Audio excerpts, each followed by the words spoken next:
Eu quero saudar com muita alegria todos os meus irmãos e amigos, irmãos em Cristo Jesus, com a paz do Senhor.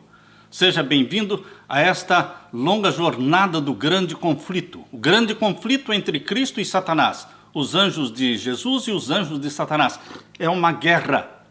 E você e eu estamos envolvidos de corpo inteiro nesta guerra. Porque nós assumimos um partido. Nós tomamos o lado de Jesus Cristo, acarretando então o ódio de Satanás. Mas que nos importa o ódio de Satanás, se nós temos o amor de Jesus? Aleluia! Hoje, dia 3 de setembro, nós estamos aqui numa quinta-feira para estudar com vocês a profecia dos 2.300 anos, o maior calendário profético de Deus que está na Bíblia. Eu gostaria de saudar os meus irmãos que estão no Brasil, que estão na Europa, na África, na Ásia, nos Estados Unidos, pedindo que o Espírito Santo esteja com vocês onde vocês estiverem e que esteja comigo também aqui, ao abrir a palavra de Deus, para que nós possamos juntos estudar esta profecia que Jesus nos deu. Apresente diante de Jesus os seus pedidos de oração. Apresente também suas intercessões a favor daqueles que estão sofrendo por causa desta pandemia maligna. Jesus Cristo é um médico dos médicos. Acreditamos que Jesus Cristo pode nos curar. Já tem curado tantos filhos e ele continua sendo o mesmo ontem, hoje e eternamente. Nós queremos neste momento, meu querido irmão, minha querida irmã, orar. Eu peço que onde você estiver neste momento, você feche os olhos e nós vamos orar ao nosso Deus e ao nosso Pai. Oremos. Pai querido que estás nos céus, na tua presença eu me uno com os meus irmãos onde eles estiverem, buscando a tua face, buscando a tua glória, buscando a tua graça, buscando a tua santidade. Peço que o Senhor derrame o Espírito Santo sobre mim e os meus irmãos onde estiverem espalhados ao redor do mundo.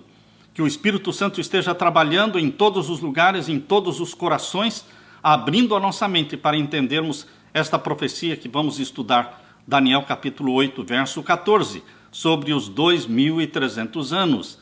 Dá-nos a tua bênção, querido Jesus, responde os pedidos que estão sendo feitos, pedidos por perdão, pedidos por cura, pedidos por soluções de problemas familiares, que o Senhor Jesus responda a todos os teus filhos. É em nome de Jesus que nós pedimos. Amém, Senhor. Amém. Queridos, eu dou graças a Deus pelas profecias. 30% da palavra de Deus se compõe de profecia. Por isso nós estamos estudando com vocês, fazendo esta grande jornada do conflito. Nós estudamos no dia 1º, não é? Nós estudamos com vocês na terça-feira sobre Jerusalém cercada, um sinal de fuga. Depois nós estudamos com vocês no dia 2 de setembro, na quarta-feira, ontem, nós estudamos com vocês a reforma protestante ainda vive? Você é um reformador? Você já tomou a decisão de ser um reformador do século 21? Deus precisa de reformadores hoje. E agora estamos estudando com você sobre o calendário profético de Deus. Abra sua Bíblia em Daniel. Abra sua Bíblia em Daniel capítulo 8. Daniel capítulo 8, nós vamos ler então o verso 14. Daniel capítulo 8 e o verso 14. Aqui nós encontramos a maior profecia de tempo que Deus deu na Bíblia. É uma profecia de 2.300 anos. Não temos nenhuma outra profecia maior do que esta. Nós precisamos entendê-la. Por que é que Deus deu uma profecia de tão longos anos? Por quê? Porque ela diz respeito a acontecimentos muito importantes na mente de Deus. Esta profecia de 2.300 anos era importante. Foi importante para o povo judeu na primeira vinda de Jesus e é importante para o povo de Deus hoje que está esperando a segunda vinda de Jesus. Portanto, vamos pedir a Deus que realmente derrame o Espírito Santo para podermos entender. Aqui diz em Daniel 8,14: até 2.300 tardes e manhãs e o santuário será purificado. Queridos, Deus despertou o coração de Guilherme Miller. Primeiro, Deus converteu o coração de Guilherme Miller para que este homem, que era deísta, ele era um simpatizante com o deísmo. O deísmo é a religião que crê que Deus criou o mundo, mas que abandonou o mundo para que siga o seu próprio trilho, o seu próprio curso. Ou seja, o deísmo não acredita num Deus pessoal, que se interessa pelos seus filhos, que responde às orações, que faz milagres. O deísmo não acredita. O deísmo acredita num Deus que criou, num tempo passado, o mundo e largou o mundo, para que cada ser humano viva de acordo com a maneira que quer viver e siga o seu próprio curso de vida. Assim era Guilherme Miller, um simpatizante dos ateus, dos incrédulos, e ele leu muita literatura, que ele era um homem culto, ele leu muita literatura de autores incrédulos. Na infância, Guilherme Miller foi muito influenciado pela influência religiosa da sua mamãe. Sua mamãe era uma devota cristã e influenciou grandemente a mente dele na infância. No entanto, quando ele atingiu a idade adulta, ele se envolveu com maçons, deístas, e ele se tornou simpatizante a essas crenças incrédulas. Queridos, na idade de 34 anos, exatamente quando ele tinha 34 anos, o Espírito Santo causou um impacto muito grande na mente e no coração e na vida de Guilherme Miller. Ele se sentiu desesperadamente perdido, ele se sentiu num estado pecaminoso, não encontrou na sua crença deísta qualquer certeza alguma da felicidade, nem da vida além túmulo. Ele começou a se preocupar com o pensamento: o que é que existe depois da morte? O futuro parecia para ele negro, tétrico. A eternidade para ele era temerosa, porque ele não sabia nada do que iria acontecer. E a morte? Por que existia a morte? Quanto mais Guilherme Miller raciocinava, mais confuso ele ficava. Era verdadeiramente infeliz. Quando ele escreveu a sua autobiografia, ele disse: eu era infeliz e não compreendia a causa dessa infelicidade. Neste estado de perdido e de confusão, subitamente gravou-se na mente dele a necessidade de um Salvador. Você precisa de um Salvador. E ele viu nas Escrituras Sagradas. Ele não era um leitor da Bíblia, mas ele começou a olhar para a Bíblia e viu que ali a Bíblia apresentava o Salvador, que era o que ele necessitava. Tudo que o coração poderia desejar, ele encontrou revelado na Bíblia, como um remédio para toda a enfermidade da alma. Perdeu todo o gosto pelas outras literaturas incrédulas, seculares, e aplicou então o coração para obter sabedoria de Deus através do estudo da Bíblia. Com muito interesse, ele começou a estudar os livros de Daniel e de Apocalipse. Interessante que o estudo das profecias é um estudo que cativa as mentes cultas, a mente dos jovens, a mente de pessoa que pensa, pessoas que gostam de pensar. Eles amam profecia, porque a profecia é muito racional. Tudo que você vai estudar na Bíblia exige muita fé. Mas, queridos, por incrível que pareça, quando você vai estudar profecia, é muito racional, porque é a história, que não tem como você negar a história, porque os livros históricos estão aí, os historiadores, muitas vezes ateus, não religiosos, escreveram a história, portanto a história está aí e a profecia está aqui na Bíblia. E você compara a Bíblia com a história e vê que não tem como negar, é algo muito racional e é muito irrefutável. E foi assim que Daniel e Apocalipse, principalmente esses dois livros proféticos, chamaram muito a atenção de Guilherme Miller e empregou os princípios de interpretação que para as demais partes das Escrituras ele estava usando. Para sua grande alegria, ele descobriu que os símbolos proféticos que existem na Bíblia podem ser compreendidos. E que estes símbolos proféticos não deveriam ser interpretados pelas mentes pesquisadoras da Bíblia, cada mente interpretando do jeito que quiser, cada cabeça dando uma interpretação, ele descobriu que a Bíblia interpretava os símbolos proféticos. Guilherme Miller achou que a vinda de Jesus Cristo, ao estudar a Bíblia, ele descobriu que a vinda de Jesus Cristo, que é um dos temas mais mencionados, não, é o tema mais mencionado na Bíblia, é o tema da segunda vinda de Jesus.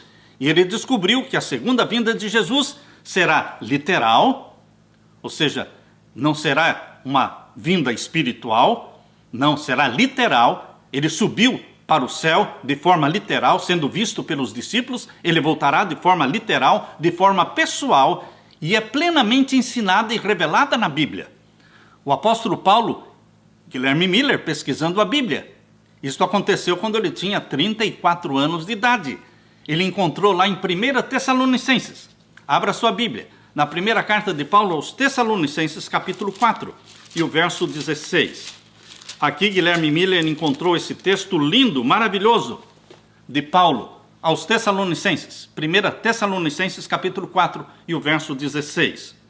Porque o mesmo Senhor descerá do céu com alarido, e com voz de arcanjo, e com a trombeta de Deus, e os que morreram em Cristo ressuscitarão primeiro. Aquela mente inteligente de Guilherme Miller, ele percebeu que a volta de Jesus Cristo é algo literal, algo pessoal e não secreta, porque aqui diz, descerá do céu com alarido. Alarido é muito mais do que barulho, é algo ensurdecedor, e com a voz de arcanjo e com a trombeta de Deus. É impossível ser secreta a volta de Jesus, porque vai ser com alarido, com a trombeta de Deus, e os que morreram em Cristo ressuscitarão primeiro. Ou seja, há uma grande revolução no planeta Terra, porque os cemitérios, as sepulturas se abrem, e os mortos em Cristo ressuscitam, glorificados. É algo que não pode passar despercebido. Isso ele percebeu ao estudar a Bíblia. E o Salvador ainda disse, lá em Mateus capítulo 24, verso 30, abra sua Bíblia. Esses textos todos, Guilherme Miller foi sendo guiado pelo Espírito Santo. Ao estudar a Bíblia, o Espírito Santo foi guiando a sua mente nestes textos que falam da vinda de Jesus Cristo. Abra então aí em Mateus capítulo 24 e vamos ver o verso 30. Então aparecerá no céu o sinal do Filho do Homem, e todas as tribos da terra se lamentarão e verão o Filho do Homem. Olha, quando ele leu esse texto, e verão o Filho do Homem, todas as tribos da terra, não ficou nenhuma dúvida na mente de Guilherme Miller que Jesus Cristo voltaria de forma visível, pessoal, que todos o verão. Não é secreta, não é invisível. E aqui diz, e verão o Filho do Homem vindo nas nuvens do céu, com poder e grande glória. E também o verso 27. Porque assim como o relâmpago sai do oriente e se mostra até ao ocidente, assim também será a vinda do Filho do Homem. Mais outro texto que mostra que a volta de Jesus será vista por ímpios e por santos, justos e bons, porque o relâmpago é visto por bons e maus. Tanto a faz aceitar ou não a Cristo como Salvador, as pessoas enxergam o relâmpago, e a volta de Jesus será como o relâmpago. Assim como o relâmpago sai do oriente e se mostra até ao ocidente, assim será também a vinda do Filho do Homem. Queridos, Jesus Cristo, a Bíblia diz que ele não voltará sozinho. Este foi outro texto que Guilherme Miller leu em Mateus capítulo 25. Mateus capítulo 25 e o verso 31. Ele também leu esse verso. E quando o Filho do Homem, Mateus 25, verso 31. E quando o Filho do Homem vier em sua glória e todos os santos anjos com ele. Quem virá com Jesus? Todos os santos anjos. São milhões e milhões e milhões de anjos. Descerão do céu na segunda vinda majestosa, grandiosa de Jesus Cristo. E quando o Filho do Homem vier em sua glória e todos os santos anjos com ele, então se assentará no trono da sua glória. E aqui diz no capítulo 24, verso 31, Mateus 24, 31, veja como o Espírito Santo foi levando a mente de Guilherme Miller de um verso para o outro, daquele verso para o outro verso, um verso explicando outro verso, porque só a Bíblia pode explicar a Bíblia. Só a Bíblia pode explicar a Bíblia. E aquilo que a Bíblia interpreta, nós devemos aceitar a interpretação da Bíblia. Mas aquilo que a Bíblia não interpreta, nós devemos tomar como sendo literal. Este era o princípio que governou a mente de Guilherme Miller, no estudo das profecias. E aqui em Mateus capítulo 24 e o verso 31, nós lemos: e ele, Jesus, enviará os seus anjos com rijo clamor de trombeta. Não pode ser secreta, não pode ser invisível, não pode Jesus Cristo voltar no anonimato, sem ninguém saber, porque ele enviará os seus anjos com rijo clamor de trombeta, os quais ajuntarão seus escolhidos desde os quatro ventos de uma a outra extremidade da terra. Portanto, queridos, a vinda de Jesus Cristo, quando Cristo descer em poder e glória, os justos que estiverem mortos ressuscitarão. E não vão ressuscitar com defeitos, não. Ressuscitam perfeitos, glorificados. Por isso diz na primeira carta de Paulo aos Coríntios, abra sua Bíblia. Na primeira carta de Paulo aos Coríntios, capítulo 15. Capítulo 15 e o verso 51 a 53. Primeira carta de Paulo aos Coríntios, capítulo 15, versos 51 a 53. Este foi outro texto que o Espírito Santo mostrou para Guilherme Miller na pesquisa bíblica. Vejam, eis aqui vos digo um mistério. Na verdade, nem todos dormiremos, mas todos seremos transformados. Em outras palavras, Deus está dizendo, nem todos vamos morrer, mas todos seremos o quê? Transformados. No verso 52, num momento, num abrir e fechar de olhos, ante a última trombeta, porque a trombeta soará e os mortos ressuscitarão incorruptíveis e nós seremos transformados. Então, os mortos já ressuscitam transformados, glorificados. E nós, os que estivermos vivos, que não vamos passar pela morte, vamos ser transformados num abrir e fechar de olhos, num piscar de olhos. Seremos transformados de mortais para imortais. Diz aqui o verso 53.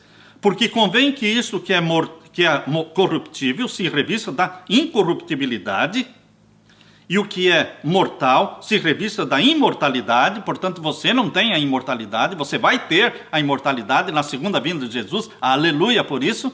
Mas hoje nós somos mortais. Este é o assunto da próxima live que nós vamos ter amanhã. Você não pode perder, sobre a imortalidade, sobre a mortalidade, o que é que a Bíblia nos ensina.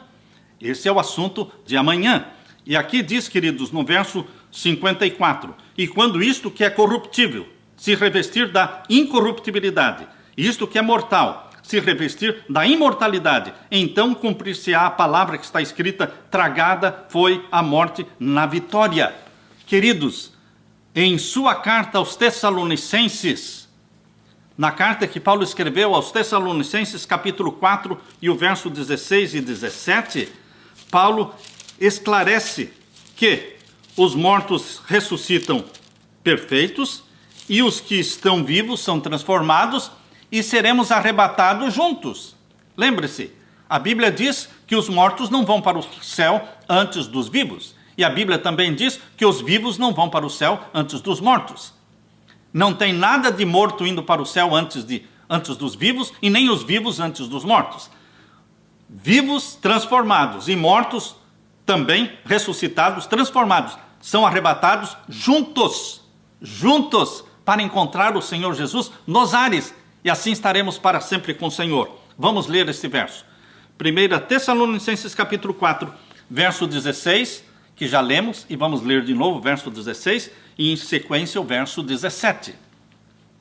Porque o mesmo Senhor descerá do céu com alarido e com voz de arcanjo, e com a trombeta de Deus, e os que morreram em Cristo ressuscitarão primeiro. Depois nós, os que ficarmos vivos, os que não morrermos, seremos arrebatados juntamente com eles nas nuvens. Ou seja, os vivos serão arrebatados juntamente com eles, ou seja, os ressuscitados, do verso 16, a encontrar o Senhor nos ares. Não é Jesus que pisa na terra. Nós vamos ser levados até Jesus Cristo nos ares, para encontrar o Senhor Jesus nos ares, e assim estaremos para sempre com o Senhor. Guilherme Miller entendeu pela Bíblia que o povo de Deus não poderia receber o reino do nosso Senhor Jesus Cristo antes da segunda vinda de Cristo. O primeiro acontecimento é a segunda vinda de Jesus, tão certa como a primeira vinda. Cristo veio a primeira vez, nasceu em Belém, viveu em Nazaré, foi crucificado em Jerusalém, ressuscitou, subiu ao céu. Ninguém pode negar a primeira vinda de Cristo. Negar a primeira vinda de Jesus seria ignorância, como é que você pode negar um fato histórico que está relatado na história? Historiadores como Flávio Joséfos menciona sobre o Cristo que foi crucificado, e outros autores também, fora da Bíblia, mencionam. Então ninguém pode negar a primeira vinda de Cristo, mas a segunda vinda de Jesus será tão certa como foi a primeira vinda de Cristo. Nós encontramos aqui, queridos, que quando Jesus Cristo voltar a segunda vez, o reino de nosso Senhor Jesus Cristo será dado aos santos do Altíssimo, a todos os salvos, resgatados pelo sangue de Jesus. Eles serão arrebatados e vão ser introduzidos no reino do nosso Senhor Jesus Cristo. Portanto, receber o reino de Jesus Cristo será após a segunda vinda de Jesus. Isso nós podemos ler aqui em Mateus capítulo 25. Abra sua Bíblia. Mateus capítulo 25 e os versos 31 a 34. Mateus 25 e os versos 31 a 34. Me acompanhe na Bíblia. Vá anotando tudo. Tem um caderninho aí do seu lado, tem uma caneta, vai anotando todos os versos que estamos lendo, porque como os bereanos, você e eu precisamos confirmar, constatar na Bíblia que esta é a verdade. Não creia somente naquilo que os pregadores pregam. Fique com o olho na Bíblia para ver se o que eles estão falando é exatamente o que está escrito. A Bíblia não engana ninguém, mas muitos podem ser enganados por falsos pregadores. Portanto, vamos ler agora Mateus 25, versos 31 a 34. E quando o Filho do Homem vier em sua glória, e todos os santos anjos com ele, então se assentará no trono da sua glória, e todas as nações serão reunidas diante dele, e apartará uns dos outros, como o pastor aparta os bodes das ovelhas. E porá as ovelhas à sua direita, mas os bodes colocará à sua esquerda. Então dirá o rei aos que estiverem à sua direita: vinde benditos do meu Pai, possuí por herança o reino que vos está preparado desde a fundação do mundo. Vocês estão percebendo que os filhos de Deus vão receber o reino do nosso Senhor Jesus Cristo quando ele vier em glória e majestade, não antes. Ele vem e arrebata os santos do Altíssimo, e eles vão ser introduzidos aonde? No reino do nosso Senhor Jesus Cristo. Todos estes textos mostram que quando o Filho do Homem vier a segunda vez, os mortos serão ressuscitados, incorruptíveis, imortais, e os vivos serão transformados. Por esta grande mudança ficam preparados então para o reino do nosso Senhor Jesus. Por quê? Porque a carne e o sangue pecaminosos que você e eu temos não pode herdar o reino de Deus. Nós precisamos ser transformados de corruptos para incorruptos, de mortais para imortais. Este corpo mortal, corrupto, este corpo tendencioso ao pecado, que tem inclinação e tendência para o pecado, este corpo não pode herdar o reino de Deus. Por isso que Paulo diz na primeira carta que ele escreveu aos Coríntios, capítulo 15, abra sua Bíblia.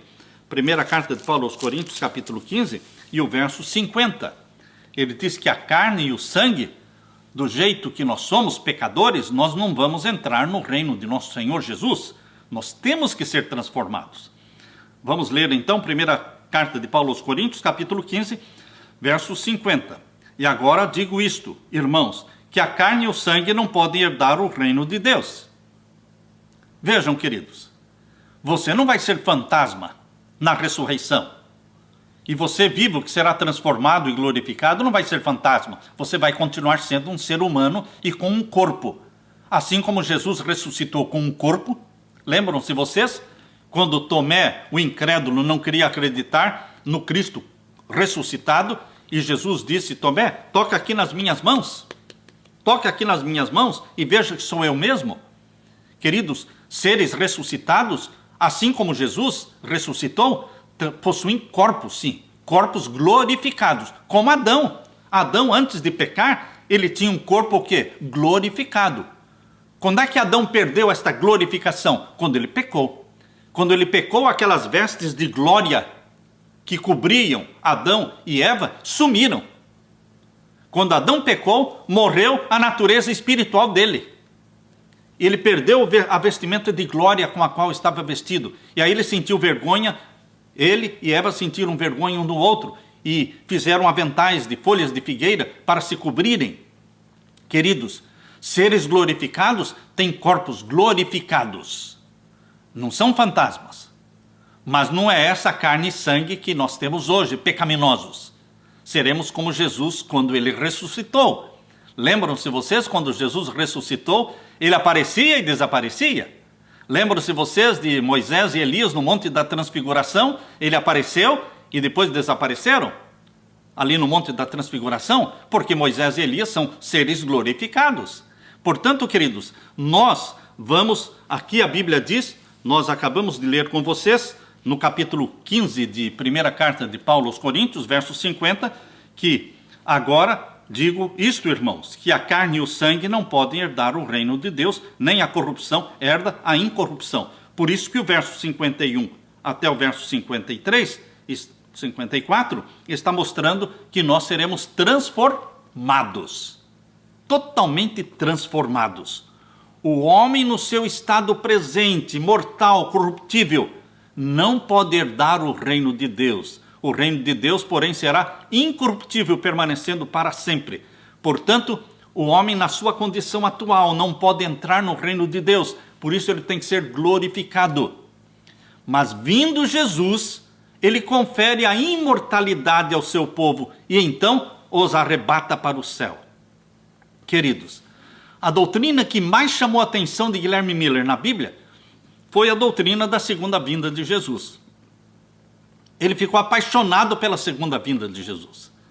E ele gostaria de saber quando é que aconteceria a segunda vinda de Jesus. E ele, estudando as profecias da Bíblia, descobriu aqui em Daniel capítulo 8,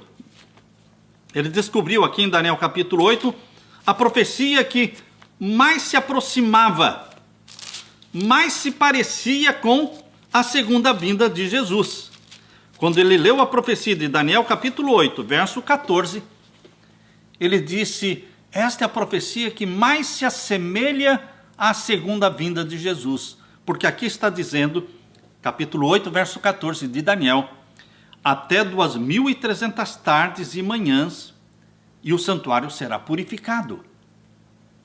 Guilherme Miller, ele se enganou, porque todos os pastores e todos os evangélicos e cristãos daquele tempo, todos eles acreditavam que o santuário do Novo Testamento, o santuário da era cristã, era o planeta Terra.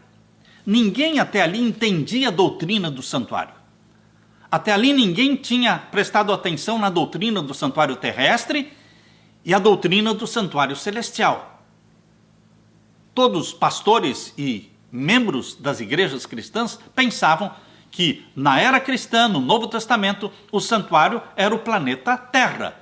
E a purificação do santuário seria a purificação da Terra, do planeta Terra, através do fogo.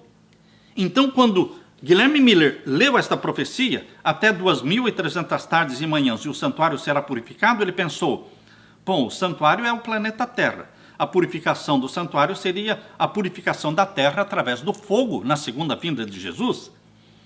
E ele pensou até 2.300 tardes e manhãs. Então esta profecia de 2.300 dias está marcando, está apontando para a segunda vinda de Jesus.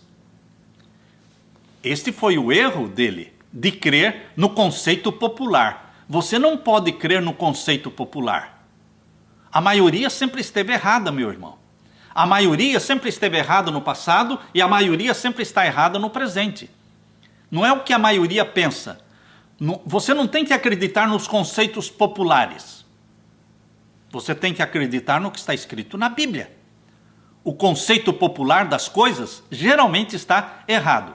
Pense em alguma coisa que é feita no mundo todo. Não faça, porque está errado. Porque o mundo todo não está no caminho de Deus. O mundo todo não está no caminho certo. O caminho que leva para o céu é estreito. É pouca gente que anda nele. É o caminho largo, espaçoso, que cabe todo mundo. Mas o caminho largo e espaçoso, que cabe todo mundo, não vai para o céu, mas vai para a perdição eterna.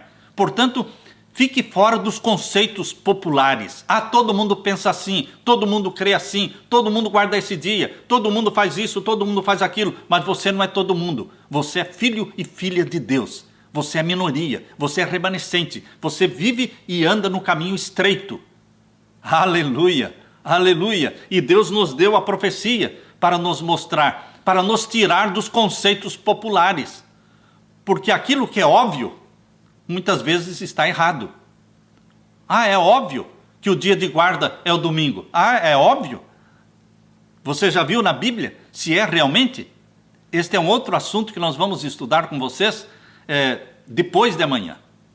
Temos outra live depois de amanhã. Amanhã será sobre a imortalidade ou a mortalidade. E depois de amanhã nós vamos estudar com vocês sobre sábado ou domingo. Que dia guardar? Mas, queridos, nós temos que fugir dos conceitos populares. O erro de Guilherme Miller foi ficar com o conceito popular de que a terra é o santuário da era cristã do Novo Testamento e a purificação da terra seria a volta de Jesus, trazendo fogo e purificando a terra com fogo. Aí houve o erro. Este foi o ponto do engano. E, queridos, quando Guilherme Miller leu aqui que esta profecia era de 2.300 tardes e manhãs, ele descobriu lá em Gênesis, em todo o cálculo profético, em todos os cálculos proféticos, Guilherme Miller estava plenamente correto. Mesmo os inimigos de Guilherme Miller, mesmo os opositores, diziam não, todo esse cálculo que você faz está correto. Mas alguma coisa está errada. Eles não sabiam o que era. Mas todo o cálculo matemático estava correto. Agora, hoje, meus queridos irmãos, nós temos todo o cálculo correto, sem nenhum erro, mas hoje nós também temos o quê? O entendimento de que a purificação do santuário não é a segunda vinda de Jesus. A purificação do santuário é um ministério de Cristo no santuário do céu. Existe um santuário no céu, assim como existiu o santuário na terra. O santuário da terra era somente uma cópia para que você entenda o santuário do céu. Deus deu um santuário que era conhecido para ajudar a você e a mim entendermos o santuário que era desconhecido. Deus usa esta estratégia didática de nos levar do conhecido para o desconhecido. O santuário terrestre, construído por Moisés lá no deserto e reconstruído lá no templo de Salomão e depois reconstruído também no templo de Zorobabel e templo de Herodes, era o santuário da terra. Mas é somente uma ilustração do santuário celestial. Ora, queridos, quando Jesus Cristo morreu na cruz, o véu que separava o lugar santo do santíssimo do santuário terrestre rasgou de cima a embaixo. Acabou, cessou. O santuário da terra terminou. Quando Jesus Cristo morreu na cruz, o véu que separava o santo do santíssimo rasgou-se. E, queridos, com a morte de Jesus na cruz, Jesus Cristo deu início à primeira festa do santuário celestial. Assim como a Páscoa era a primeira festa do santuário terrestre, também a Páscoa do santuário celestial foi a morte de Jesus Cristo na cruz. Porque quem morreu na cruz não foi um animal, um cordeiro, foi o Filho de Deus, o Cordeiro de Deus que tira o pecado do mundo. Foi a primeira festa do santuário celestial. Já não era mais a festa do santuário terrestre, porque no santuário terrestre morriam animais, mas no santuário celestial morreu o próprio Cordeiro de Deus, que é Jesus. Foi a primeira festa, a festa da Páscoa.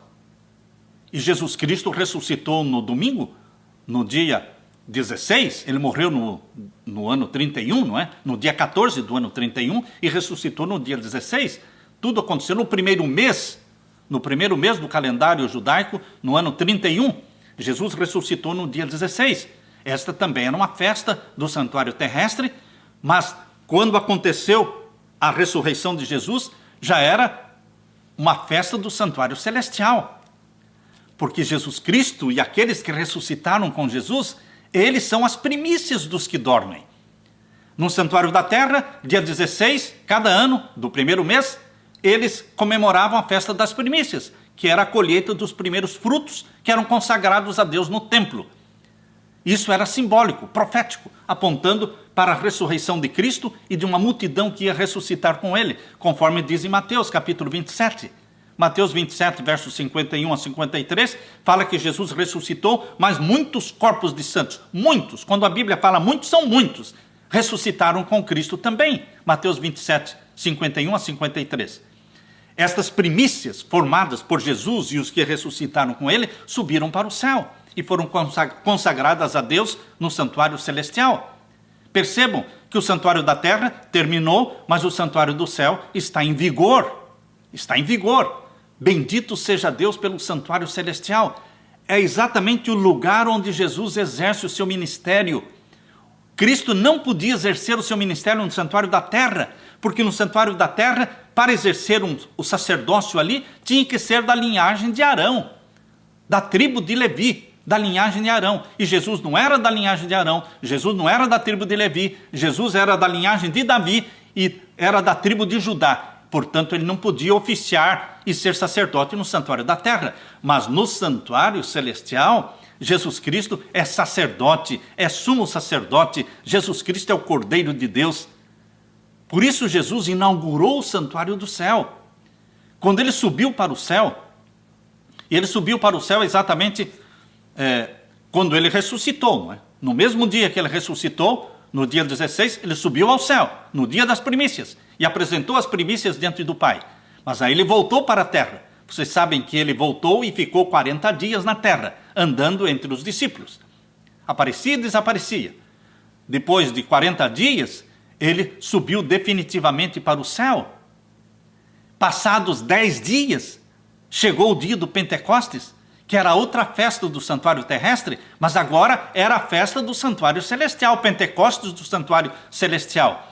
Foi 50 dias após a ressurreição de Jesus. Foi quando ele foi entronizado no céu, no santuário do céu. Ele ungiu o lugar santo e o lugar santíssimo do santuário celestial. Foi entronizado no santuário do céu para iniciar o seu ministério a seu favor, a meu favor. O ministério de Cristo iniciou então no dia do Pentecostes, lá no santuário celestial, e ele derramou o Espírito Santo sobre a igreja. Foi a chuva temporando o Espírito Santo sobre os discípulos, conforme diz lá em Atos capítulo 2.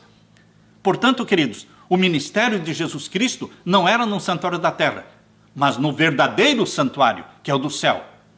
O da terra foi construído por mãos humanas, mas o do céu foi construído por Deus. Isso está aqui em Hebreus. Abra sua Bíblia. Abra sua Bíblia em Hebreus, onde fala Paulo. Paulo fala aqui em Hebreus que o santuário do céu foi construído por Deus. Não foi feito por mãos humanas.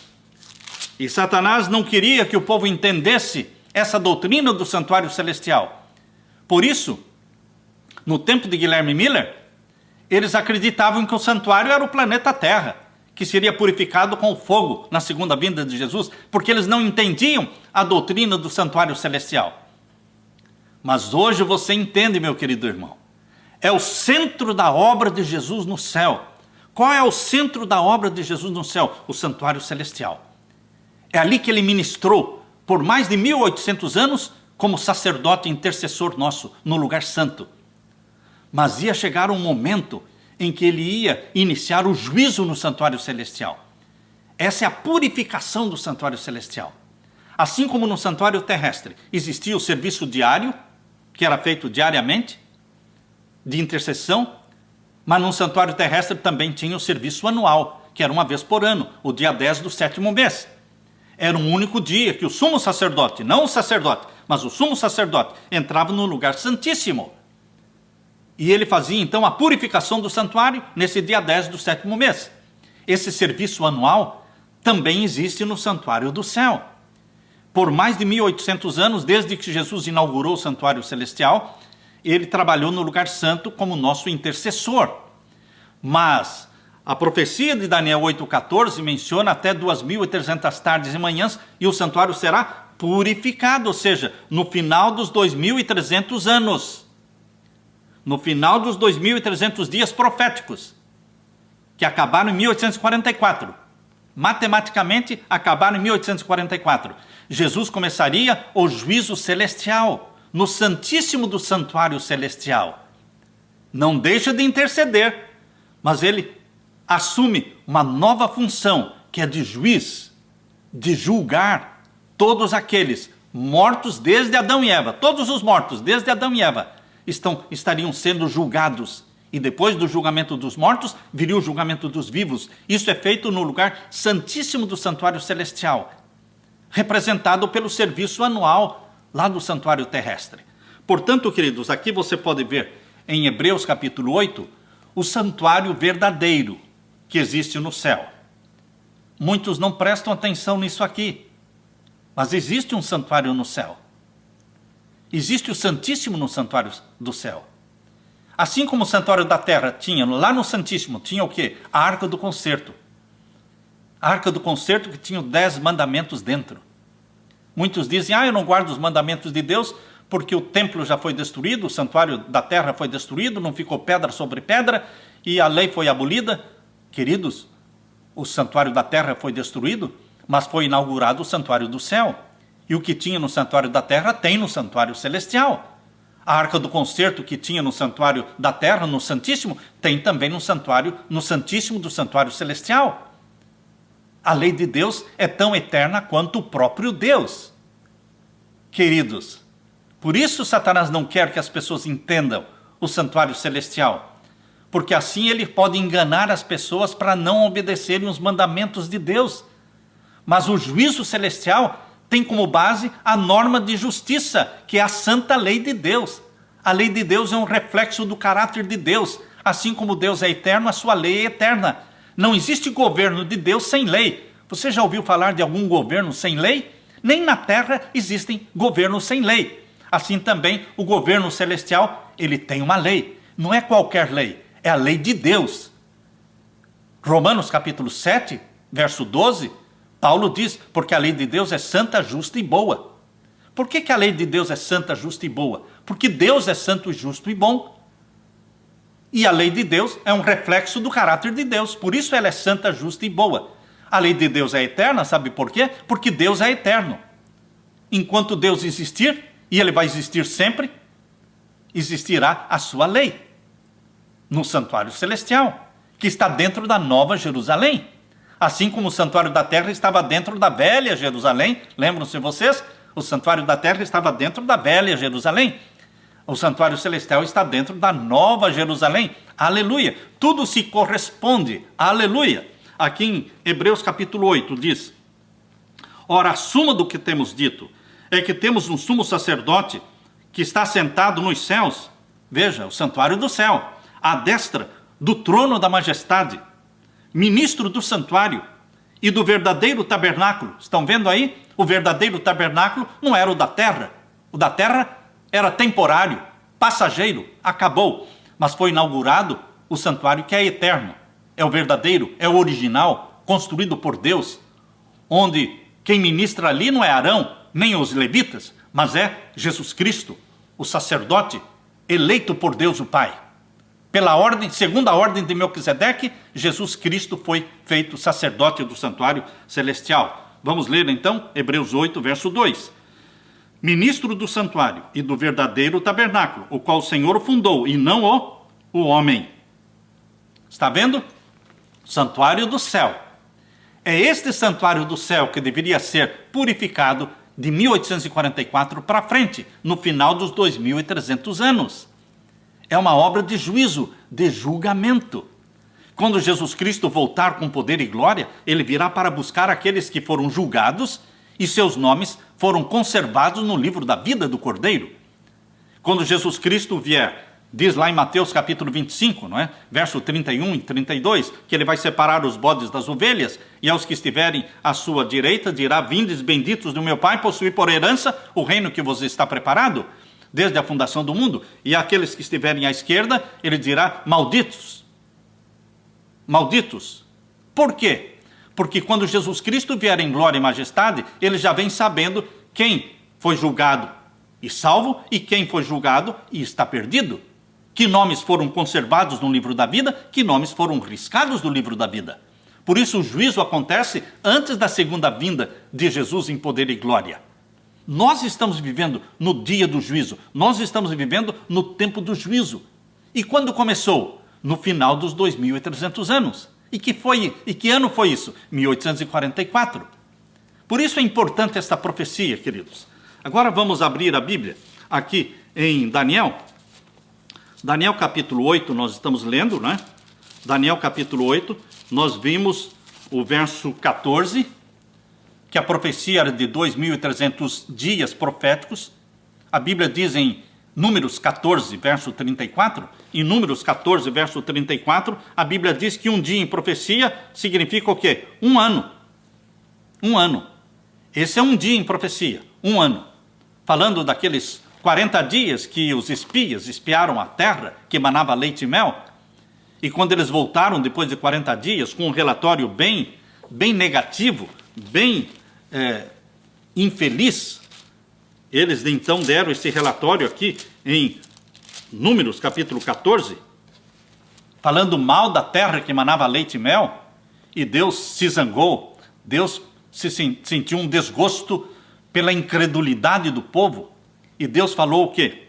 Números 14, verso 34, diz aqui: segundo o número dos dias em que espiastes esta terra, 40 dias, por cada dia um ano, levarei sobre vós as vossas iniquidades 40 anos. Por isso eles vaguearam pelo deserto 40 anos. Não porque era da vontade de Deus, mas porque eles foram o quê? Incrédulos. Em profecia, um dia é um ano. Portanto, 2.300 dias são 2.300 anos. Agora, queridos, Daniel não entendeu esta profecia. Daniel não entendeu. E aqui a Bíblia diz em Daniel capítulo 8, veja o pedido que Daniel fez.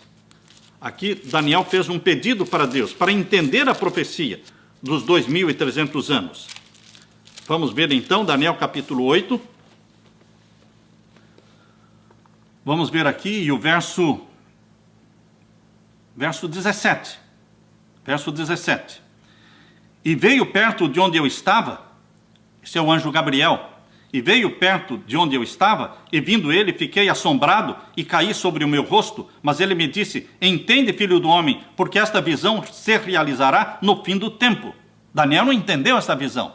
Ele disse: esta visão vai se cumprir no fim do tempo. Não era uma visão para dali 10 anos. Não era uma visão para ali 100 anos. Mas era uma visão para o tempo do fim. Para o seu tempo, para o meu tempo. Nós estamos vivendo no tempo do fim. Se esta profecia não dissesse respeito, não tivesse nada a ver com você e comigo, nós não estaríamos estudando. Mas ela diz respeito ao tempo em que nós estamos vivendo. E aqui diz, olha, e o verso 18 diz: e estando ele falando comigo, caí com meu rosto em terra, adormecido, ele pois me tocou e me fez estar em pé. E o verso 19, e disse: eis que te farei saber o que há de acontecer no último tempo da ira, porque ela se exercerá no determinado tempo do fim. Tempo do fim. Você está vivendo no tempo do fim? Você tem alguma dúvida de que você está vivendo no tempo do fim? Eu não tenho dúvida nenhuma. Com esse mundo confuso e conturbado em que nós estamos, é fácil até um incrédulo achar que chegou o tempo do fim mesmo. Todo mundo está achando, e é verdade. Nós chegamos no tempo do fim. Mas esta profecia Daniel não entendeu. Aqui diz no capítulo 8 e o verso 26. 8, verso 26. E a visão da tarde e da manhã que foi dita é verdadeira. Tu, porém, cerra, ou seja, fecha a visão, porque só daqui a muitos dias se cumprirá. A visão era para dali muitos dias. E o verso 27. E eu, Daniel, enfraqueci e estive enfermo alguns dias, então levantei-me e tratei do negócio do rei e espantei-me acerca da visão e não havia quem a entendesse. Daniel não entendeu. E aqui no capítulo 9, Daniel está orando para poder entender a visão. Veja a grande oração de Daniel no capítulo 9 de Daniel. E no decorrer daquela oração, antes de Daniel terminar a oração, o anjo Gabriel recebeu uma ordem lá no céu. Veja só a velocidade de um anjo. Daniel estava orando e saiu a ordem no céu. Gabriel, vai até Daniel e faça com que ele entenda, explique para ele a visão. E Gabriel veio com a visão, com a missão de explicar a visão para Daniel. Veja aí o verso 20. Veja o verso 20, Daniel 9, verso 20. Estando eu ainda falando e orando e confessando o meu pecado e o pecado do meu povo Israel, e lançando a minha súplica perante a face do Senhor, meu Deus, pelo monte santo do meu Deus, estando eu, digo, ainda falando na oração, o varão Gabriel, o anjo Gabriel, não é?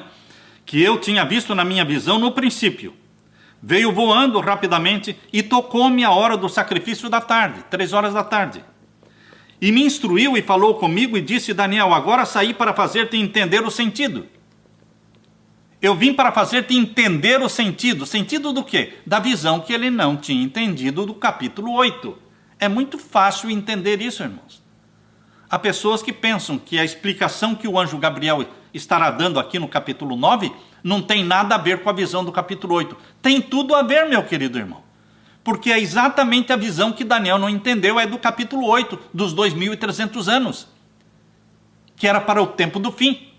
E agora Gabriel disse, nós acabamos de ler com você, não é? Verso 22, e me instruiu e falou comigo e disse-me, Daniel, agora saí para fazer-te entender o sentido.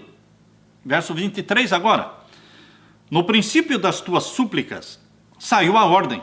Você começou a orar, saiu a ordem. E eu vim voando. Estou aqui. Veja a velocidade de um anjo. Aleluia. Velocidade do pensamento. Não é? E no princípio das tuas súplicas, saiu a ordem e eu vim para te declarar, porque és muito amado. Toma, pois, bem sentido na palavra e entende a visão.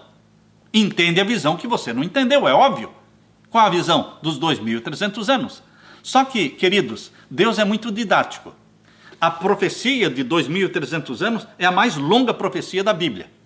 Para se tornar mais didático e mais fácil de entender, Deus pegou os 2.300 anos e dividiu em 2 partes. Falou para Daniel, olha Daniel, a primeira parte desta visão vão ser 70 semanas. 70 semanas proféticas, ou seja, 70 semanas, anos. 70 vezes 7 são 490. Faça a conta, vai anotando. 70 vezes 7 são 490 dias proféticos. Então, a primeira parte desta visão, Daniel, é de 490 anos. E eu vou separar esses 490 anos para o teu povo, Daniel, o povo judeu. É separado para o teu povo. Dos 2.300 anos, eu separei 490 anos para o teu povo, Daniel. Percebam que Deus separou a visão, dividiu em 2 partes. A primeira parte de 490 anos, tirando de 2.300 anos, tirando 490, sobra quanto? 1.810.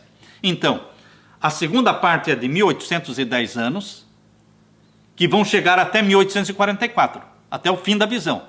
Mas a primeira parte é de 490 anos.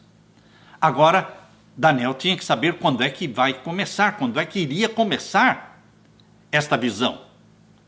Esses 490 anos, a primeira parte, como é que iria, quando iria começar? Por isso, vejam aqui, o capítulo 9 de Daniel e o verso 24. 70 semanas estão determinadas sobre o teu povo, ou seja, 490 anos estão separados para o teu povo, Daniel. E sobre a tua santa cidade, para extinguir a transgressão e dar fim aos pecados, e para expiar a iniquidade, para trazer a justiça eterna, e selar a visão e a profecia, e para ungir o santo dos santos. No final dessas 70 semanas, no final destes 490 anos, o que iria acontecer? Seria ungido o santo dos santos. Ah, queridos, veja a importância desta profecia. Esta profecia mostra a primeira vinda de Jesus Cristo, mostra o batismo de Jesus Cristo, o ano do batismo de Jesus, mostra quando Jesus morreria, dá o ano do batismo, dá o ano da morte de Cristo e o ano em que ele seria elevado para o céu e ungiria o santuário do céu, ungir o santo dos santos. Não é o santo dos santos do santuário da terra, não. porque Jesus não podia trabalhar no santuário da terra, ele não era da tribo de Levi. Ele, Jesus, ungiria, o Messias ungiria o Santo dos Santos do santuário celestial. Isso está no finalzinho do verso 24, para ungir o Santo dos Santos. Agora, veja quando iria começar esta profecia. Qual é a data dada por Deus para o início da profecia? Verso 25. Sabe e entende, desde a saída da ordem para restaurar e para edificar Jerusalém, até ao Messias, o príncipe, 7 semanas e 62 semanas. 7 semanas e 62 semanas. E as ruas e as tranqueiras se reedificarão, mas em tempos angustiosos. Então, Deus deu a data, o ponto de partida da visão, a saída da ordem para restaurar e edificar Jerusalém. Quando Daniel teve a visão, Jerusalém estava destruída. E Deus disse a Daniel, a data para o início desta visão é a data da ordem do decreto para restaurar Jerusalém. Agora, queridos, nós descobrimos pela Bíblia, em Esdras, abra sua Bíblia aqui em Esdras, que existiram 3 decretos para restaurar e edificar Jerusalém. Abra aí em Esdras 6, verso 14. Esdras 6, verso 14. E os anciãos dos judeus iam edificando e prosperando pela profecia do profeta Ageu e de Zacarias, filho de Ido, e edificaram a casa e aperfeiçoaram conforme ao mandado do Deus de Israel e conforme ao mandado de Ciro e de Dario e de Artaxerxes, rei da Pérsia. Quem fez o decreto para restaurar e edificar Jerusalém? 3 reis persas. 3 reis. O primeiro foi Ciro, não é? Aqui diz, olha, o primeiro foi Ciro, em 537 a.C. Depois foi Dario, em 500... Não confunda esse Dario com o tio de Ciro, porque Ciro tinha o tio dele que era Dario, mas este rei Dario aqui era outro Dario, mas não era o tio de Ciro. Então, o segundo decreto foi de Dario, no ano 519. Tudo isto está na história da Pérsia. Se você entrar no Google e procurar lá na história da Pérsia, você vai encontrar a data em que Ciro reinou, e vai encontrar a data em que Dario reinou, e a data em que Artaxerxes, filho de Xerxes, reinou. Então aqui diz que o decreto de Ciro foi 537, o segundo foi de Dario em 519, e o terceiro foi o último de Artaxerxes no ano 457. Esta é a história da Pérsia, não tem como negar, não tem como alterar a história. 3 decretos.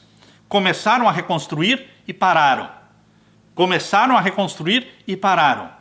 Só que Jerusalém foi realmente, terminaram de reconstruir a cidade e o templo no terceiro decreto, que foi de Artaxerxes. Precisaram 3 decretos para completar a obra da edificação de Jerusalém e do templo. Por isso, queridos, o decreto que nós vamos tomar como partida é aquele que completou a construção da cidade, que foi o terceiro, de Artaxerxes, que ocorreu no ano 457 a.C. 457 a.C., isto aqui menciona no capítulo 7. Está aqui em Esdras, capítulo 7. Veja aí o capítulo 7 de Esdras e o verso 7. Aqui nós lemos. Também subiram a Jerusalém alguns dos filhos de Israel, e dos sacerdotes, e dos levitas, e dos cantores, e dos porteiros, e dos netinins, no ano 7º do rei Artaxerxes. Foi no 7º ano de Artaxerxes que foi feito o decreto. Artaxerxes começou o reinado dele em 464 a.C., o 7º ano dele caiu em 457 a.C. No 7º ano foi feito o decreto. E o verso 8, e no mês 5º veio ele a Jerusalém, e era o 7º ano deste rei. Pela história da Pérsia, foi o ano 457. Voltando agora, queridos, para Daniel capítulo 9, Daniel capítulo 9 diz que a ordem para restaurar Jerusalém seria o ponto de partida para os 2.300 anos. E os 2.300 anos começam, didaticamente, com uma porção maior de 490. 490 anos e 1.810 anos. 410 mais 1.810, 490 mais 1810 dão 2.300. O ponto de partida é o ano 457, dos 490 anos. O que iria acontecer nesses 490 anos? A cidade seria reconstruída nas primeiras 7 semanas de anos, ou seja, 7 semanas de anos são 49 anos. Nos primeiros 49 anos, a cidade seria reconstruída, terminada. Nos primeiros 49 anos. Por isso que a Bíblia diz aqui, olha, em Daniel capítulo 9 e o verso 25 diz assim: sabe e entende, desde a saída da ordem para restaurar e edificar Jerusalém até o Messias, o príncipe, 7 semanas, são 49 anos. E o que vai acontecer? E 62 semanas. Por que fala 7 e depois 62? 7 para a reconstrução da cidade, mais 62, completando quanto? 7 mais 62 são quantas? 69. Ou seja, 7 semanas para reconstruir a cidade, 49 anos, e depois mais 62 semanas para chegar até o Messias. Ah, queridos, esta profecia mostra o ano do batismo de Jesus, o ano em que o Filho de Deus seria ungido. Messias quer dizer ungido. Messias quer dizer ungido. E o Filho de Deus foi ungido no dia do batismo, quando o Espírito Santo desceu em forma de uma pomba e pousou sobre a cabeça de Jesus, depois que ele saiu das águas, e a voz do Pai foi ouvida, dizendo: este é o meu Filho amado em quem me comprazo, a ele ouvi. Portanto, queridos, as 7 primeiras semanas, 49 anos, para a reconstrução da cidade, mais 62 semanas, ou seja, para chegar até o Messias. Quanto é que é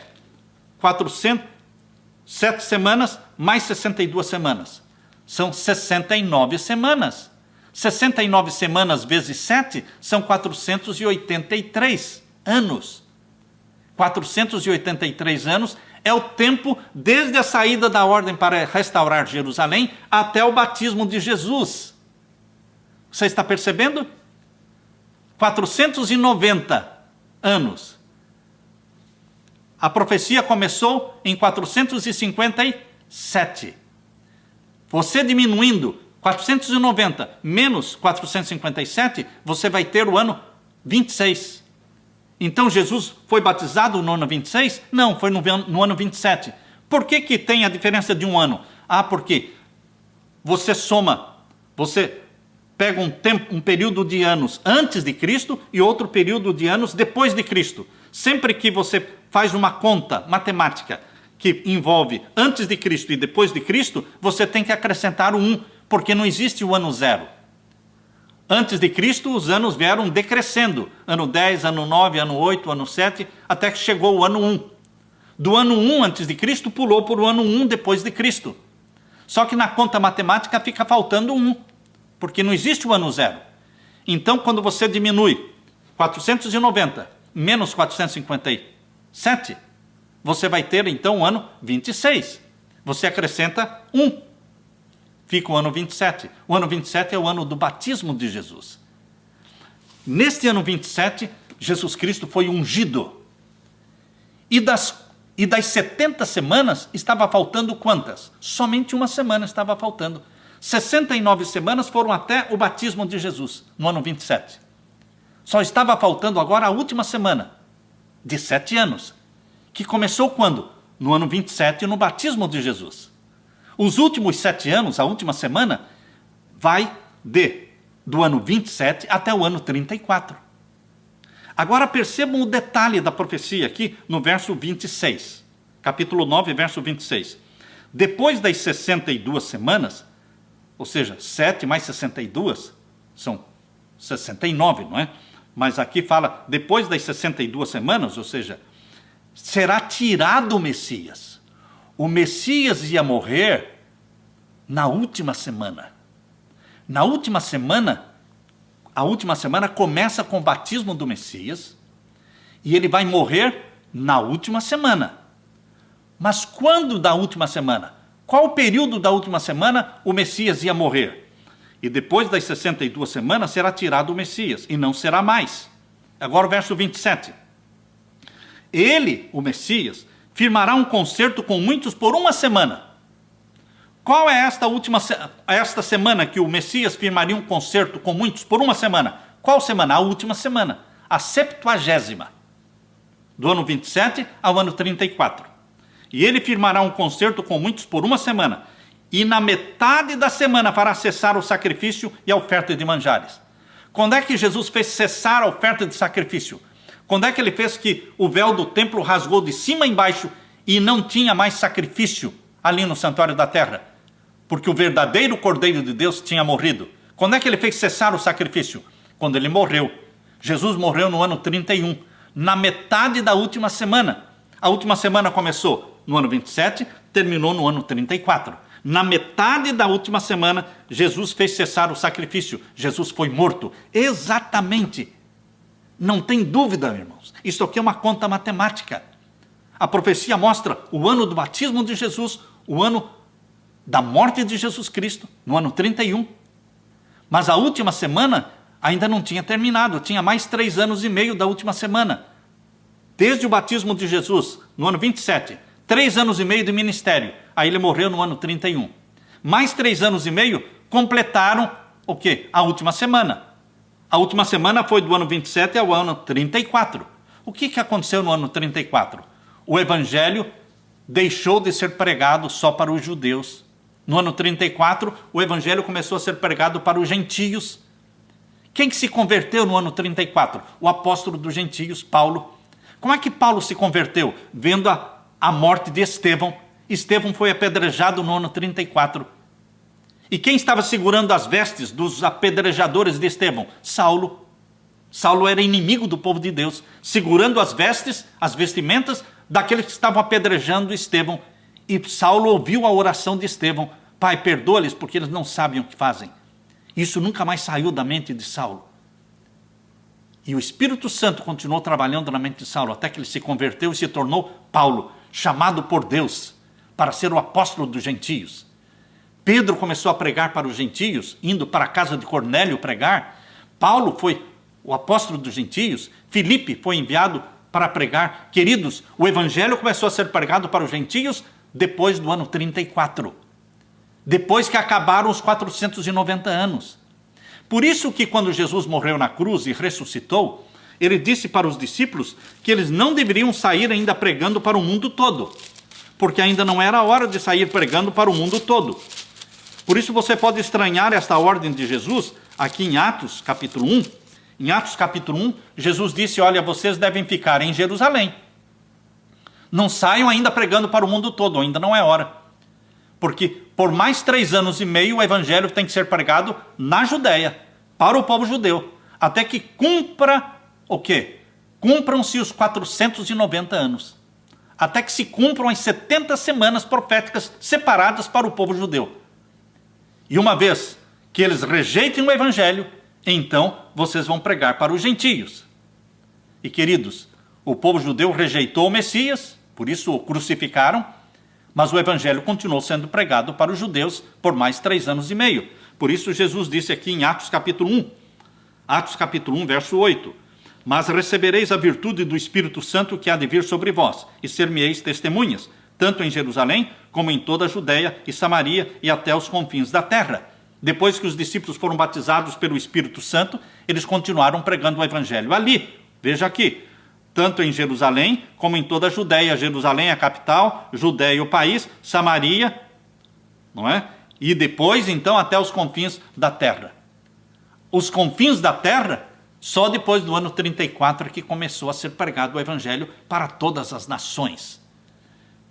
Passaram-se então, queridos, 70 semanas, ou seja, 490 anos, a primeira parte dos 2.300 anos, passaram então desde a saída da ordem para a reconstrução de Jerusalém, 457 a.C., até o ano 34, quando Estevão foi apedrejado, Saulo foi convertido e o evangelho começou a ser pregado para os gentios.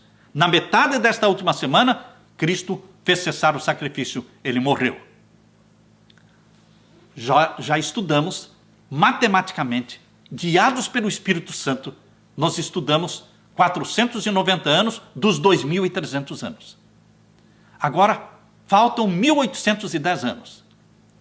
490 já se cumpriram até a morte de Estevão no ano 34.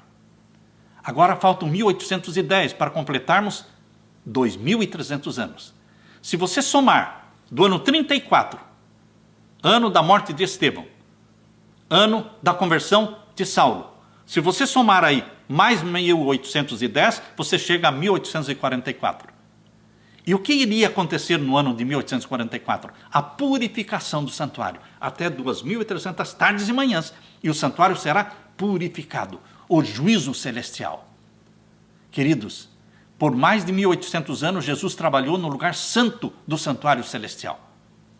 Mas em 1844, ele entrou no Santíssimo e recebeu da mão do Pai o quê? O livro selado com 7 selos. Aqui, em Apocalipse capítulo 5, você vê Jesus Cristo, não como cordeiro agora ele é apresentado como o leão da tribo de Judá. A expressão leão da tribo de Judá mostra Jesus Cristo não como cordeiro, mas como juiz, não como intercessor. Agora ele aparece como juiz. Em Apocalipse capítulo 5, verso 5, diz assim: e disse-me um dos anciãos, não chores, João. Eis aqui o leão da tribo de Judá e a raiz de Davi, que venceu para abrir o livro e desatar os seus 7 selos. O livro selado com 7 selos foi colocado nas mãos de Jesus no Santíssimo do Santuário Celestial. Ele recebeu o livro da mão do Pai. Quando aconteceu isso? Em 1844. Foi quando ele veio ao Pai no Santíssimo. Veja aí o verso 7. Capítulo 5 de Apocalipse, verso 7. E veio... Quem veio? Jesus Cristo. Ele estava trabalhando por mais de 1.800 anos como intercessor. Agora ele veio ao Santíssimo receber da mão do Pai o livro, para iniciar o juízo celestial. E veio, diz capítulo 5 de Apocalipse, verso 7, e veio e tomou o livro da destra, ou seja, da mão direita, do que estava sentado no trono. É o livro selado com 7 selos, que é aberto no juízo celestial. Queridos, isso começou em 1844. Por isso que as profecias começaram a ser entendidas em 1844. Antes de 1844, aquela porção selada do livro de Daniel não era entendida.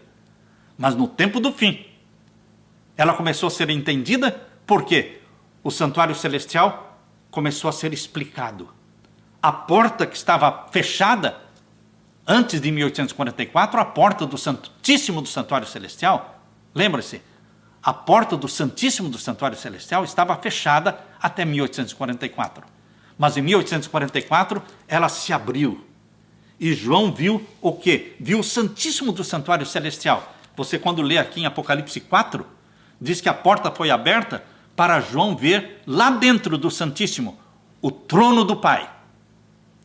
E viu ao redor do trono do Pai 24 outros tronos. É uma cena de juízo. Um trono, mais 24 tronos, onde os 24 anciãos estavam com coroas na cabeça, assentados para julgar. E agora entra Jesus Cristo no capítulo 5 e recebe da mão do Pai o livro selado com 7 selos. É a cena do juízo. Igual àquela que foi mostrada para Daniel, em Daniel capítulo 7, verso 9 e 10. Lá fala que abriram-se os livros e começou o juízo. Queridos, aqui no capítulo 4, verso 1 diz: depois destas coisas olhei e eis que estava uma porta aberta no céu. É a porta do Santíssimo. Por que é do Santíssimo? Porque o que João viu lá dentro da porta aberta foi o trono de Deus cercado por 24 tronos. Como é que eu posso dizer que não é o Santíssimo? Por acaso o trono de Deus estava no pátio? Por acaso o trono de Deus estava no lugar santo? Não, o trono de Deus sempre está no Santíssimo. Alguém diz, mas o trono de Deus é móvel. Sim, é móvel, mas sempre está no Santíssimo. Não é porque o trono é móvel que agora você pode achar o trono em qualquer parte. Não, o trono representa o Santíssimo do Santuário Celestial. Por isso o que João viu foi o início do juízo celestial, a sala do juízo. Aqui diz, Apocalipse 4, verso 1, depois destas coisas olhei, e eis que estava uma porta aberta no céu, e a primeira voz que como de trombeta ouvira falar comigo, disse, sobe aqui, e mostrar-te as coisas que depois destas devem acontecer. E logo fui arrebatado em espírito, e eis que um trono estava posto nos céus, e um assentado sobre o trono, Deus Pai assentado sobre o trono, é o Santíssimo. E o verso 4, e ao redor do trono, 24 tronos, é o Santíssimo. E na mão do Pai um livro selado com 7 selos que o Pai não podia abrir.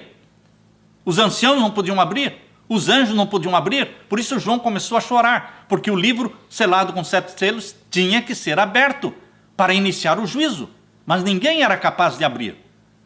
Por isso que João chorava no capítulo 5, verso 4. E eu chorava muito, porque ninguém for achado digno de abrir o livro, nem de olhar para ele. E disse-me um dos anciãos: não chores, eis aqui o leão da tribo de Judá. Eis aqui o juiz do santuário celestial. E se você me perguntar, mas o juiz não é o Pai? O juiz é o Pai, mas o Pai a ninguém julga, mas constituiu ao Filho como juiz, porque ele é filho do homem. Lembre-se, queridos, aqui em João capítulo 5, diz que o Pai é o juiz, mas ele não julga ninguém, ele constituiu o Filho como juiz. Por isso que o leão da tribo de Judá é o juiz, e ele recebe o livro, e ele abre o livro que o Pai não pode abrir, porque o Pai também foi acusado por Satanás. Percebam, o Pai também foi acusado por Satanás.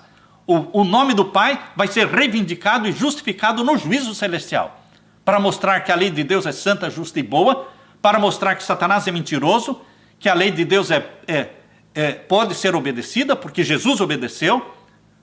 Os filhos de Deus estão obedecendo a lei de Deus, porque o Espírito Santo grava a lei de Deus no nosso coração, na nossa mente. Por isso, no juízo, é provado que a lei de Deus é santa, justa e boa. Aqui diz em João capítulo 5, verso 22, diz assim: também o Pai a ninguém julga. Estão percebendo? O Pai está sentado no trono, ele tem um livro selado com 7 selos, mas ele a ninguém julga. Por quê? Mas deu ao Filho todo o juízo. Quem é o juiz no santuário do céu, no Santíssimo? O Filho.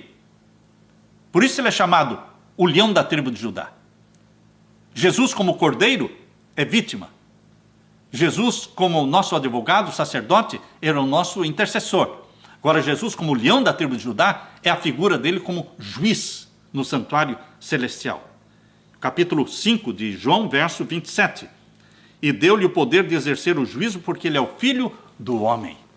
Queridos, desde 1844, Jesus Cristo começou a julgar todos os mortos, desde Adão e Eva, estão sendo julgados.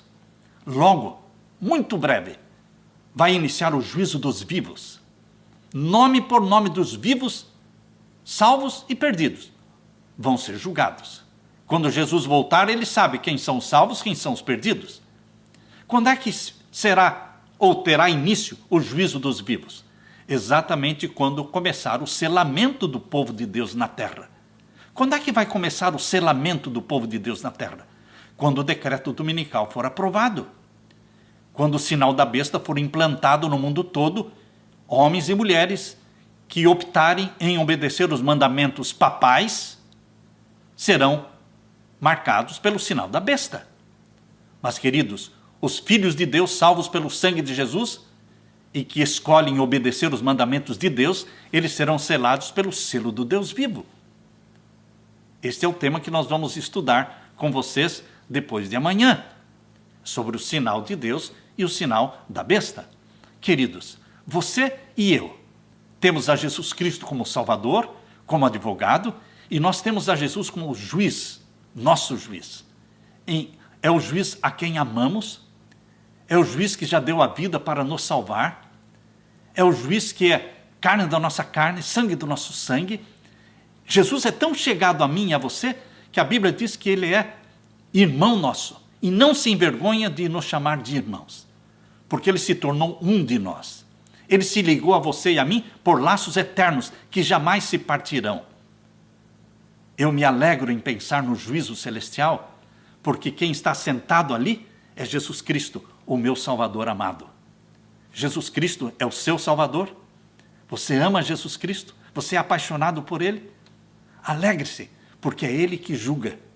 É Ele que colocou o teu nome no livro da vida, e é Ele que vai manter o teu nome no livro da vida.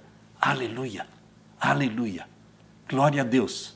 Bendito seja o nosso Senhor Jesus Cristo. Amém? Amém. Louvado seja Deus. Fique com a graça e a paz de meu Senhor Jesus. Deixe-me orar com você. Pai querido que estás nos céus, muito obrigado por Jesus Cristo ser o nosso Cordeiro que tira o nosso pecado. Muito obrigado e louvado seja, Senhor Deus, porque Jesus Cristo também é o nosso advogado, intercessor. E bendito seja o Senhor, porque Jesus Cristo é o juiz. O Senhor o constituiu como juiz. É o leão da tribo de Judá. É Ele que vai conservar o nosso nome no livro da vida. Aleluia. Que o Senhor derrame o Espírito Santo sobre mim e os meus irmãos, e que os nossos nomes sejam conservados no livro da vida, e que Jesus volte logo nos buscar. É a nossa oração. Em nome de Jesus. Amém. Meu querido irmão, não perca a live de amanhã. Amanhã nós vamos estudar com vocês sobre mortal ou imortal. Sobre a mortalidade ou a imortalidade. Não perca nenhuma dessas lives que começou no dia 1º de setembro e vai terminar no dia 7 de setembro. Que Deus te abençoe. Fique com a paz de Jesus.